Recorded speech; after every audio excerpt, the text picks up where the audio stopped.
Bienvenue dans le podcast Trends Bourse avec un regard sur l'actualité économique et vos investissements par Gaël Poncelet, journaliste chez Canal Z, et Guy Legrand, journaliste chez Trends Tendance.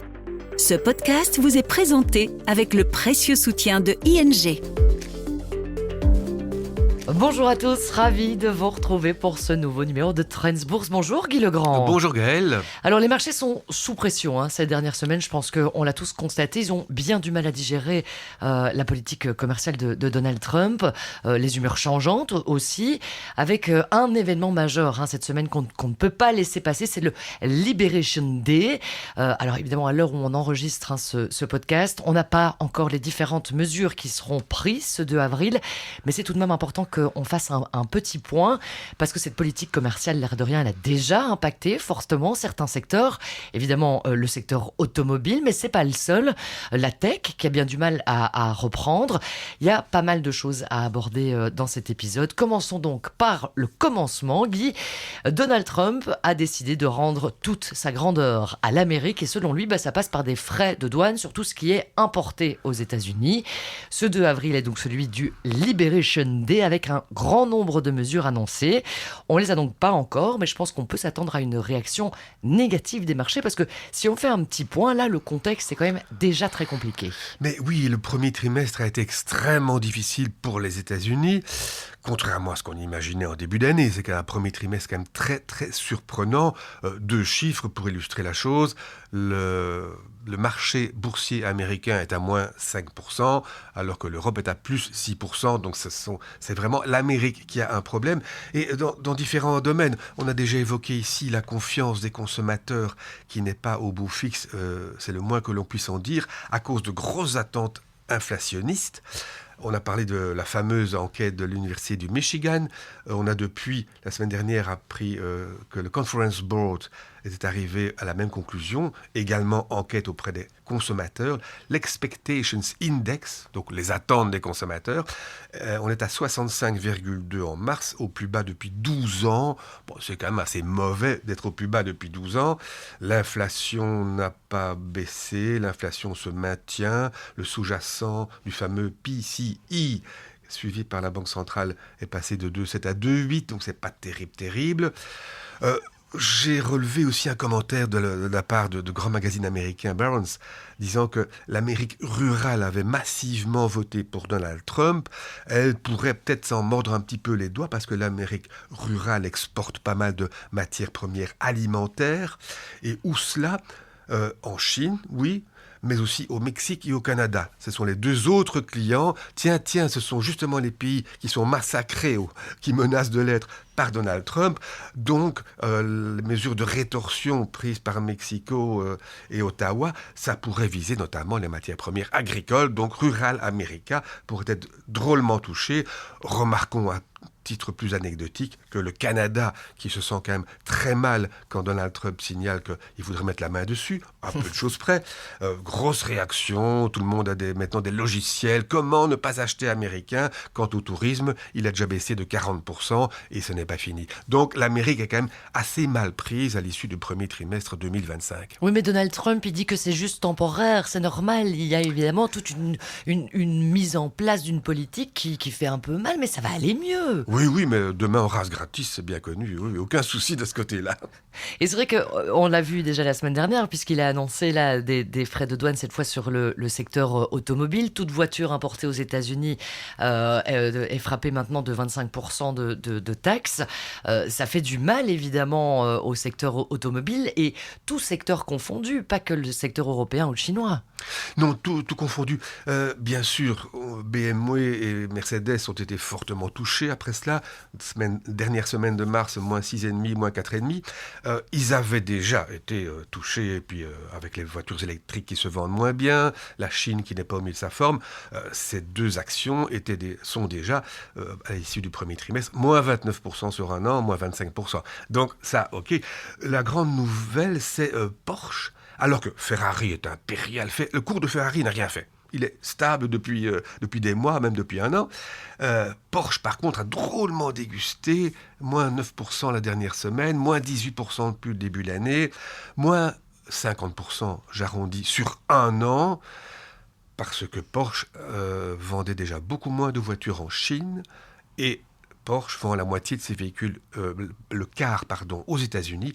Donc Porsche a été méchamment touché, au point d'ailleurs qu'on peut se demander si, avec un rapport cours-bénéfice maintenant de 12, ce n'est pas une valeur que l'on pourrait envisager dans son portefeuille.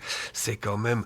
Ça ne peut pas aller plus bas. Ça pourrait peut-être aller plus... Enfin, oui, peut-être aller plus bas. Enfin, franchement, là, il y a beaucoup de chemin qui a été fait. C'était une valeur chère. Ça n'est plus une valeur très chère. J'ajoute que les constructeurs américains aussi ont été touchés. Ford n'a perdu que 3% la dernière semaine de mars, mais ils étaient à moins 27 sur un an. General Motors, qui était toujours dans le vert, a perdu 8% sur la semaine. Les constructeurs américains produisent beaucoup au Mexique et au Canada, donc effectivement, il n'y a que Tesla qui a échappé à tout cela, plus 2% sur la semaine. Comment Tesla ne produit qu'aux États-Unis pour le marché américain. Bon, Tesla est à moins 30% depuis le début de l'année. Oui, aussi, parce que Tesla, il prend quand même un petit boycott aussi. Oui, et ça, Tesla, l'action est toujours chère, et on peut se dire que c'est peut-être pas un bon achat, parce que on imagine que ça risque de pas aller beaucoup mieux sur les marchés autres qu'américains, et même déjà américains. Tesla est une voiture achetée plutôt par les personnes à la sensibilité un peu écologique de la côte ouest, plutôt que par l'Amérique rurale. Donc le boycott ne fait peut-être que commencer. Tesla, on n'oserait jamais la recommander, même si une papesse de l'investissement a dit la semaine dernière qu'elle voyait le cours multiplié par 10. Il n'y a pas grand monde qui y croit, il faut bien le dire. Alors vous évoquez un secteur automobile avec Ferrari qui, lui, a l'air d'être imperturbable par rapport à tout ce qui est en train de se passer. On pourrait peut-être se dire du coup, oui, forcément, on est dans le secteur du luxe, donc eux, ils ne sont pas impactés, payer 25% de plus, ça ne les dérange pas. Pourtant, ce secteur du luxe, si on le prend dans son ensemble, il est aussi en train de souffrir. Mais oui, on avait évoqué là, plus tôt dans l'année, un beau rebond du secteur du luxe après une année 2024 un peu difficile, à cause de la Chine, encore une fois. Les ventes étaient pas brillantes du tout en Chine, qui était devenu un marché très important. Mais en 2 mots, effectivement, le secteur du luxe a drôlement rechuté au mois de mars. Juste 2 chiffres. Kering est l'enfant malade du secteur du luxe, on le sait. Kering a perdu 30% en mars. Ça fait moins 17% depuis le début de l'année. Donc la hausse de février est effacée. Mais LVMH aussi a perdu du terrain. LVMH, c'est moins 17% en mars et ils sont revenus à moins 9% depuis le début de l'année. Donc le secteur du luxe, il n'a pas du tout été repêché. Au contraire, il a été enfoncé par les investisseurs. Remarquons pour fixer les idées que le secteur financier, que l'on a, le secteur bancaire en particulier, qu'on a déjà évoqué, BNP Paribas, c'est plus 30% depuis le début de l'année. Donc il fallait miser sur les banques, on le savait un peu, mais pas sur le rebond du luxe qui fut un feu de paille. Et la tech alors, parce que c'est vrai qu'on a eu ces 7 magnifiques en 2024, c'était l'investissement quasiment sûr et certain. On a eu cette nouvelle chinoise avec l'arrivée de DeepSeek qui a un petit peu mis à mal secteur de la tech. Est-ce que lui parvient à redresser la barre ou au contraire souffre aussi de cette politique de Donald Trump ? Mais oui, non, c'est la même chose. La tech est en panne aussi, c'est le dégonflement de l'intelligence artificielle. Ça va pas du tout. Nvidia est toujours, pour prendre l'empereur des puces évidemment, la valeur super vedette. Nvidia est à plus 20% sur un an. Oui, mais moins 20% depuis le début de l'année finalement. Ils sont toujours à x16 sur 5 ans. On ne se fait pas encore trop de soucis pour les investisseurs qui ont acheté naguère. Broadcom, l'autre grand nom, moins connu du public, mais est un très grand nom dans le même domaine. Broadcom est à plus 25 sur un an, pardon. Oui, mais à moins 25 depuis le début de l'année, c'est quand même énorme. Et alors, il faut quand même relever l'entrée en bourse de CoreWeave, qui vend du cloud avec intelligence artificielle et avec des puces Nvidia, soit dit par parenthèse, dont le plus gros client est Microsoft. Ils espéraient entrer en bourse à 47 ou 55 $, c'était la fourchette donnée. Ils ont dû se contenter de 40 $ et le cours n'a pas grimpé. Donc non, la tech n'est pas au mieux de sa forme. La tech a rechuté aussi en ce premier trimestre. Maintenant, certains se disent, Nvidia, finalement, c'est beaucoup moins cher que naguère.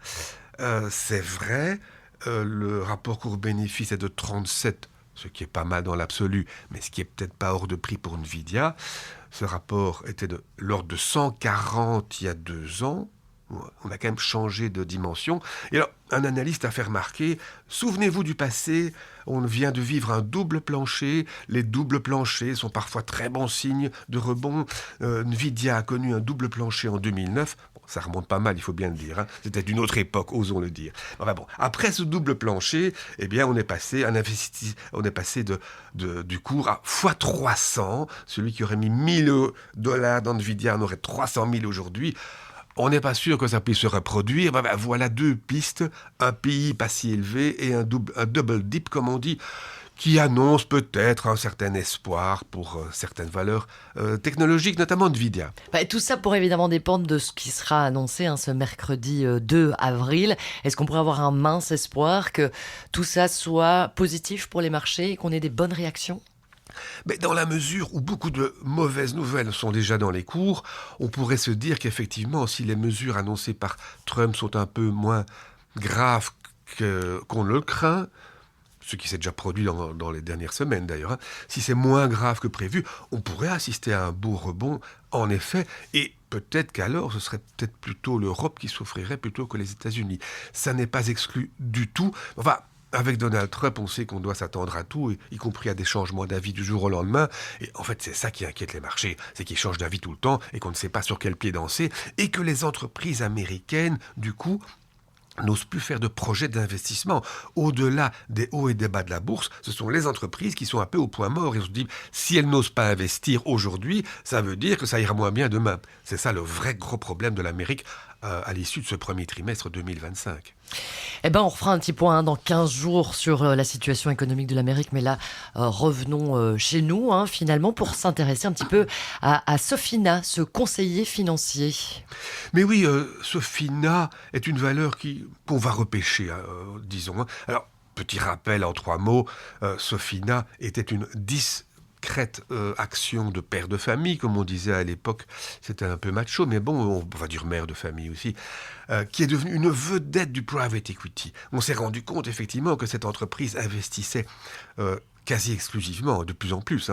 Ils ont liquidé toutes les actions cotées en bourse qu'ils avaient, largement en tout cas, et c'est 90% donc du capital investissement, private equity. On a découvert en 2020-2021 qu'ils étaient dans des pépites en Inde, en Chine, l'enseignement via Internet par exemple, et puis crac 2022, gros problème, on s'aperçoit, et c'est toujours vrai aujourd'hui, que la comptabilité des entreprises indiennes n'est pas toujours ce qu'elle devrait être, qu'il y a des mauvaises surprises, un peu des cadavres dans les placards. En Chine, c'est le président qui dit « Oh, mais l'enseignement via Internet, non, c'est trop élitiste, on termine ça, il n'en est pas question ». Donc, le titre Sofina chute de moitié en 2022, et depuis lors, il évolue aux environs de 240-250 € à peu près, pour une valeur intrinsèque qui, on le sait depuis le début de l'année, et ça vient d'être confirmé dans les résultats, est de l'ordre de 312 €. Ça veut dire une décote de 20%. Bon, là, on peut peut-être s'y intéresser vraiment. C'est ça, une solde à repêcher, quoi. Mais une solde à repêcher parce que ce que l'on sait depuis la semaine dernière et les résultats annoncés, donc 2024, dans le détail, c'est qu'il y a eu quand même des mouvements intéressants. Ils ont vendu leur participation dans le Petit Forestier. Tout le monde a déjà vu ces camionnettes frigorifiques. C'est un empire européen, le Petit Forestier. Par contre, ils ont pris une participation dans la belge Team Blue, qui est le numéro 1 européen de l'accès Internet pour les PME. Ils ont toujours une grosse participation dans Mérieux. Mais alors, ce qu'il faut quand même souligner, et là on a des chiffres tout récents maintenant, donc c'est que ils ont plusieurs dizaines de participations directes, mais plusieurs centaines de participations dans des fonds et autres partnerships qui sont des spécialistes du private equity. Le premier d'entre eux, le plus important, c'est Sequoia Capital, qui est basé en Californie. C'est pas un hasard. Or, Sequoia Capital, il faut savoir, pour se rendre compte de ce que c'est comme groupe, qu'ils sont entrés dans Nvidia en 1993 à la fondation. Ils étaient quasiment à la fondation d'Apple aussi d'ailleurs. Ce sont des gens super compétents, remarquables. Donc déjà être dans Sequoia Capital, ce que vous et moi ne pourrions pas faire, c'est déjà une fameuse plume au chapeau de Sofina. Et on se dit, voilà, une décote de 20% pour un holding, ça n'est pas exceptionnel. Ça pourrait se justifier pour GBL, dont on ne sait pas très bien ce qu'ils vont faire. C'est peut-être un peu sévère pour Sofina, qui a connu une mauvaise passe, mais qui est quand même un groupe fort remarquable. C'est un champion du private equity. À moins 20%, franchement, on peut y aller. On y va, voilà pour l'action à retenir cette semaine. Et si on doit retenir au cœur de toute cette actualité une leçon d'investisseur, laquelle serait-elle ? La leçon d'investisseur, c'est qu'une hirondelle ne fait pas le printemps. Bien sûr, on ne sait jamais de quoi l'avenir est fait par définition. Mais enfin, un début de rebond pour un secteur, ça ne veut pas dire qu'il va rebondir de manière définitive. Et malheureusement, quand on voit la tech et plus encore le luxe, on se dit que vraiment, c'était pas du tout un rebond définitif.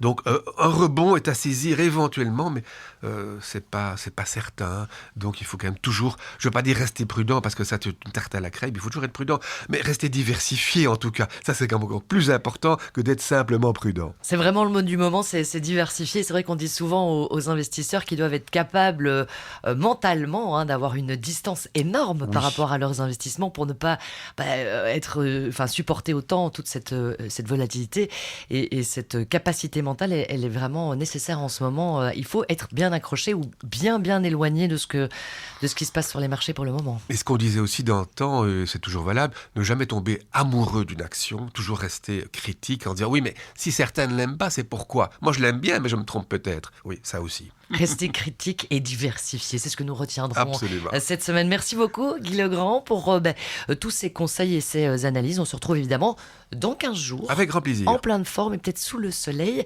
Merci pour votre fidélité. À très bientôt. Nous écoutons maintenant l'intervention d'un expert en investissement de ING avec son analyse de la situation économique actuelle. Bonjour à toutes et tous, bienvenue dans notre contribution hebdomadaire au podcast Trends Investing. Je m'appelle Luc Charlier et je suis Investment Strategist chez ING Belgique et je vous propose de faire le point sur l'évolution des marchés au cours du trimestre écoulé. L'élément le plus surprenant est sans conteste la violence avec laquelle Donald Trump s'est attaqué frontalement à l'État profond, comme il l'appelle. En reprenant à son compte le slogan d'Elon Musk, « Move fast and break things », le nouveau président ne déstabilise pas seulement l'administration publique américaine, il fragilise aussi les marchés financiers et Wall Street en particulier. Ironie de l'histoire, sa politique MAGA, « Make America Great Again », se solde plutôt par un effet méga, « Make Europe Great Again ». L'Europe boursière surperforme en effet de 14% en euros le S&P 500 depuis le début de l'année. Il faut dire que notre vieux continent a brutalement pris conscience de la fragilité de l'alliance transatlantique. Du coup, l'Europe se met en ordre de bataille et s'apprête à investir des sommes importantes dans sa propre défense et ses infrastructures. Dans ce processus, les marchés obligataires européens ont connu quelques séances difficiles, avec une pression à la hausse sur les rendements des emprunts d'État. Mais le fait le plus marquant s'est produit en bourse, où les investisseurs ont opéré une rotation importante de leurs capitaux. On a en effet assisté à un débouclage presque complet du Trump Trade. Les secteurs qui avaient le plus profité de l'entrée dans le bureau ovale de Donald Trump, on songe en particulier à la technologie, ont effacé l'essentiel de leurs gains. Et le dollar, qui s'était fortement apprécié face à l'euro, a dû abandonner pas mal de terrain. Après plusieurs années de surperformance, le Nasdaq est désormais en queue de peloton. Compte tenu de tout le battage médiatique autour de l'IA, l'intelligence artificielle, et la frénésie qui a entouré les 7 magnifiques, le retour sur Terre n'est pas si étonnant que cela. Les capitaux qui se sont détournés de l'IT-US se sont en grande partie reportés sur les bourses européennes, et en particulier sur le marché allemand. Si l'homme malade de l'Europe profite de la faiblesse de Wall Street, c'est qu'il bénéficie, comme d'ailleurs des actions européennes, de niveaux de valorisation beaucoup moins élevés qu'aux États-Unis. Pour rappel, les actions des 7 magnifiques ont été jusqu'à se traiter à 38 fois leurs bénéfices attendus. En Europe, le niveau de valorisation est inférieur à 15.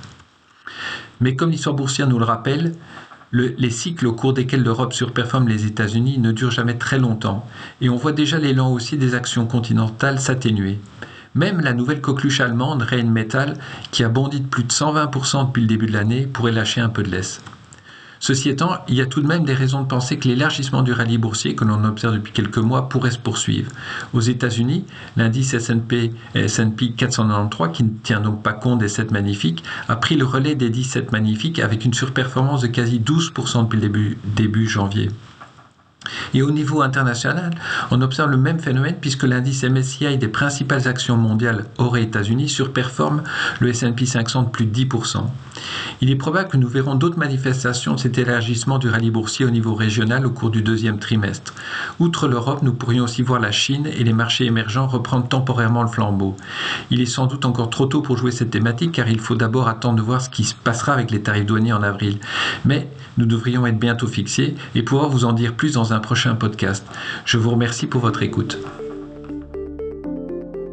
Voilà pour cet épisode du podcast Trends Bourse. Vous trouverez plus d'astuces, de conseils et d'analyses pour vos investissements chaque semaine dans Trends Tendance. Ce podcast vous est présenté avec le précieux soutien de ING.